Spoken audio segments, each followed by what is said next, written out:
4 inisiatif kerajaan yang anda mungkin terlepas setakat Julai 2026 ini. Jom! Yang pertama, Bantuan Musim Tengkujuh 2026. Bantuan ini khusus untuk pekebun kecil dan penoreh getah yang layak. Permohonan telah dibuka bermula 1 Julai 2026. Mereka boleh membuat permohonan ataupun mengemas kini maklumat melalui portal pekebun kecil RISDA atau hadir ke mana-mana pejabat RISDA berhampiran. Yang kedua, Program Sulong 4.0. Madani meneruskan program pembangunan siswa sulung 4.0 bagi memperluaskan akses pendidikan tinggi kepada golongan B40 dan M40.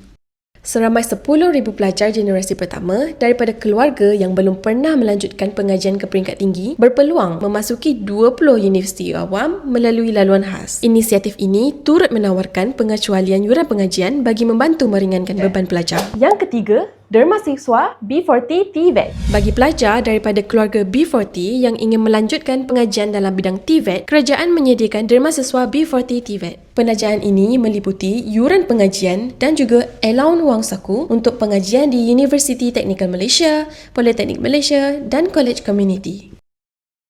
Yang terakhir, update terkini tentang sumbangan asas rahmah. Perdana Menteri baru-baru ini memberi bayangan bahawa kerajaan sedang mempertimbangkan kenaikan kadar sumbangan asas rahmah iaitu SARA bagi membantu mengurangkan beban kos sara hidup rakyat. Setakat ini, perkara tersebut masih dalam pertimbangan dan pengumuman lanjut dijangka akan dibuat dalam masa terdekat.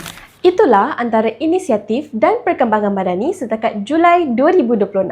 Kongsikan maklumat ini kepada rakan-rakan ataupun ahli keluarga anda yang mungkin layak menerima manfaat daripada inisiatif ini.